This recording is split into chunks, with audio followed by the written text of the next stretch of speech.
శుభకార్యాలకు పూజార్ల కోసం వెతుకుతున్నారా? పూజారీస్.com లో అతి తక్కువ ధరలకే పూజార్లను ముందే బుక్ చేసుకోండి. వెంటనే కాల్ చేయండి. Hi, welcome to our channel. ఈరోజు మనతో పాటు ఉన్నారు భారతీయ శంకర పీఠ వ్యవస్థాపకులు శ్రీ అన్నవరపు తిరుపతి మూర్తి అవధాని గారు. నమస్కారం గురువు గారు. ఓం శ్రీ మహాగణాధిపతయే నమః. వంగబాబా జోస్యం 2024లో ప్రపంచం అల్లకల్లాలం అయిపోతుంది. మానవ మనుగడకు ప్రమాదం జరగబోతుంది. అసలు ఒక విధంగా చెప్పాలంటే సృష్టి మొత్తం అంతరించిపోతుంది అన్నట్టుగా ప్రచారం జరుగుతుంది. దీనిపై మీ విశ్లేషణ ఏంటి అసలు? ఓం జ్ఞానినామపి చేతాంసి దేవి భగవతి సా బలాదాకృష్య మోహాయ మహామాయా ప్రయచ్చతి. ఇప్పుడు మీరు ఒక మాట అన్నారు ఇంతకుముందు, ఊహాగానాలు అని. మీ ప్రశ్నలోనే సమాధానం ఉంది కదండి. ఊహ ఇదంతా. ఎందుకంటే కొన్ని మనకు తెలియని వాళ్ళ గురించి మనం మాట్లాడుకోవడం కూడా కరెక్ట్ కాదు. ఇది పూర్వం కూడా మీరు ఒకసారి ఎప్పుడో అడిగి ఉన్నారు. వంగబాబా గారి గురించి నేను అంతగా ఎప్పుడు వినలేదండి, నాకు అవగాహన లేదు అన్నాను. తర్వాత కొన్ని విషయాలు తెలుసుకోవాలని ప్రయత్నం చేశాను. ఆయన చిన్నతనం నుంచి కూడా ఏం చెప్తున్నారు, ఎలా చెప్తున్నారు, కళ్ళు అనేటువంటి దాన్ని కనిపించకపోయిన తర్వాత కూడా ఎలా అన్నీ కూడా ఆయన చెప్పుకుంటూ వచ్చారు. తప్పులేదు. కానీ 2024 ఏదో జరుగుతుందనేటువంటిది మాత్రము అబద్ధమైన మాట అండి. అంటే కనుమరుగైపోతే అనేటువంటి మాట నేను ఒప్పుకోను. అంటే నా ఒప్పుకోవడంతో పని ఏముంటుందని అనుకోవచ్చు. మహామాయా ప్రయచ్చతి బలాదా కృష్యమోహాయ. ఇందులో మనం 2-3 రకాల అర్థాలు తీసుకోవచ్చు. రాజుకన్నా బలవంతుడు మొండివాడు తలుచుకుంటే దేన్ని ఎలా అయినా మార్చగలడు. అలానే రాజు తలుచుకున్నా, బలవంతుడు తలుచుకున్నా ఏది ఎట్నుంచి ఎటైనా తీసుకురాగలడు. అందులో ఎలాంటి సందేహము లేదు. అయితే ఇతపూర్వం కూడా మనం చెప్పుకున్న దాంట్లో అగ్ని ప్రమాదాలు అమావాస్య నుంచే వస్తాయని మనం చెప్పుకోవడం జరిగింది. ఉగాది వరకు అగ్ని ప్రమాదాలు ఉంటాయి, జలప్రలయాలు ఉన్నాయి, చిన్న ప్రమాదాలు ఉన్నాయి.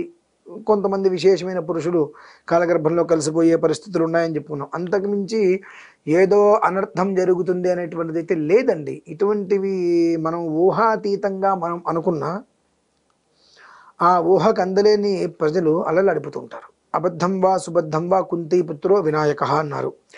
అది నిజమో అబద్ధమో ఎవరికి తెలియదు. కానీ మాత్రం సోషల్ మీడియాలో చక్కర్లు మాత్రం గుర్తున్నాయి. వంగబాబా గారి జ్యోతిష్యం అనుకుంటూ చక్కర్లు గుర్తున్నాయి. దీనివలన చాలామంది మెంటల్గా అప్సెట్ అయిపోతూ ఉంటారు. ఏదో జరగబోతుంది అని చెప్పి. జరిగినా జరగకపోయినా ఎక్కడేం జరిగినా ఇదే కారణం అనుకుంటూ మెంటల్గా మనుషులు భయభ్రాంతులకు గురవుతారు. కాబట్టి ఆస్ట్రాలజీ ప్రకారమైనప్పటికీ కూడా కొన్ని వివరించమంటుంది. ఎలా ఎగ్జాంపుల్, మీకేదో కష్టం ఉంది, కష్టాన్ని గట్టిగా మీకు చెప్పవద్దు. ఈ 2 నెలల్లో 2-3 ఇబ్బందులు వచ్చే అవకాశాలను కొంచెం జాగ్రత్తగా ఉండవయ్యా అని చెప్పంటుంది. ఏ ఇబ్బందులని గుచ్చి అడిగితే మనం ఏమంటాం, ఆర్థికపరమైన ఇబ్బందులు అని అంటాం. అనగానే కాస్త తెలుగుల వాళ్ళు ఏం చేస్తారు, 2 నెలల తర్వాత మనకు ఆర్థికపరమైన ఇబ్బందులు వస్తాయని చెప్పి ఈ రోజే నా దగ్గర, మీ దగ్గర, వాళ్ళ దగ్గర 1,00,000-2 లక్షలు అప్పు తీస్తారు. తీసుకొచ్చి ఇంట్లో పెట్టుకుంటారు. ఇంట్లో పెట్టుకున్న డబ్బులు ఉంటాయా? ఈ 2 నెలల్లో ఖర్చు అయిపోతాయి. 2 నెలల తర్వాత ఏమవుతుంది, డబ్బులు ఇచ్చినవాడు నాకు డబ్బులు అంటుంటాడు. వీడి ఇంట్లో చూస్తే 2 లక్షల రూపాయలు ఉండవు. రోజు వాడు టార్చర్ చేస్తూనే ఉంటాడు.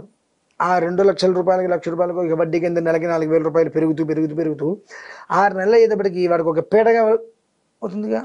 ఆనాడు ఆయన చెప్పింది నిజమే, నాకు మీకు ఆర్థికపరమైన ఇబ్బందులు వస్తాయని చెప్పాడు. ఇప్పుడు నిజంగానే వచ్చినాయని చెప్పి దానికి మళ్ళీ 25, 50, 30, 20 ఖర్చు పెట్టి హోమాలు జపాలి.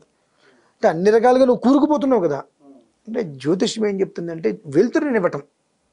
బాబు నీకు ఫలానా అని కాదు, నీకు ఇబ్బంది వచ్చే పరిస్థితి ఉంది కాబట్టి అన్ని రకాలుగా నువ్వు జాగ్రత్తగా ఉండు.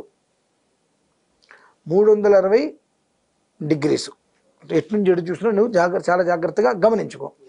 ఎలా కాకుండా నీకు ఆర్థికపరమే అంటే ఆర్థికం అంటే అనేక రకాలు ఉంటాయండి. నువ్వు చేసేటువంటి దాంట్లో నీకు ఉద్యోగం పోవచ్చు,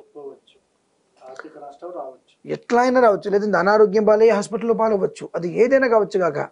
సో అందుకనంటే నీకు 2-3 రకాలుగా సమస్యలు వచ్చే అవకాశం ఎక్కువగా ఉన్నది కనుక నువ్వు జాగ్రత్తగా ఉండవయ్యా అంటే అవి ఏంటో తెలియదు. కాబట్టి అతను ప్రతి విషయంలోనూ కూడా జాగ్రత్తగా ఉండడానికి ప్రయత్నం చేస్తాడు.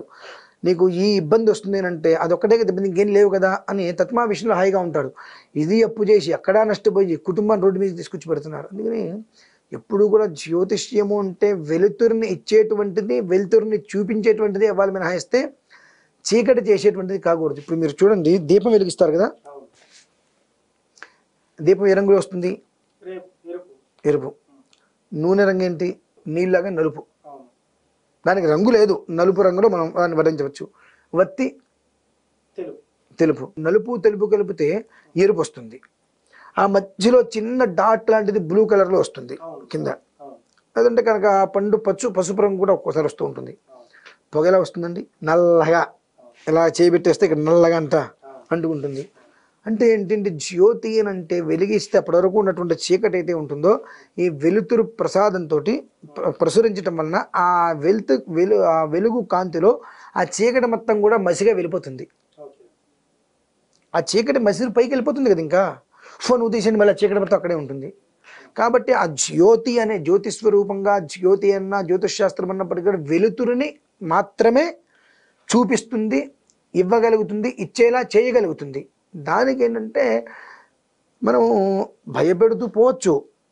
అది ఇవాళ బాగానే ఉంటుంది, రేపు బాగానే ఉంటుంది, ఎల్లుండి బాగానే ఉంటుంది, తర్వాత మాత్రం దాని దెబ్బ మనమే గట్టిగా తినాలండి. భయపెట్టేటువంటిది జ్యోతిష్యం కాదండి. భయం అనేటువంటిది లేకుండా చేసేది జ్యోతిష్యం. ఇప్పుడు వంగబాబా గారు చెప్పారు. ఎలా చెప్పారు? ఫలానా సంవత్సరమునందు ఉపద్రవాలు వస్తాయి. ఉపహ అంటే ఏంటి అసలు? తక్కువ. మనం ఉపహానికి చాలా గొప్పగా పెద్దవి అనుకుంటాం. ఉపద్రవాలు వస్తాయంటే తక్కువ మోతాదులో ఇబ్బందులు వస్తాయి. వామ్మో ఉపద్రవాలు వస్తాయి. ఉపద్రవాలు వామ్మో ఏముంది, చిన్నదే కదా అది. దాన్ని చూసి నువ్వు వామ్మో అని భయపడుతున్నావు. నీ మెదడులో అది పెద్దదిగా ఉంది, కానీ ఉపద్రవం అంటే చాలా చిన్నది వస్తుంది, ఇబ్బందులు వస్తాయి. ఆ చిన్న ఇబ్బందిని మనం ఎదుర్కోగలిగిందే కదా అది. సో అది మనం తీసుకునే విధానాన్ని అనుసరించి ఉంటుందండి ఎప్పుడు కూడా. చెప్పిన దాని ప్రకారం వచ్చేటువంటి ఇబ్బందులు ఉన్నాయి. అవి ఎట్లా వస్తాయి?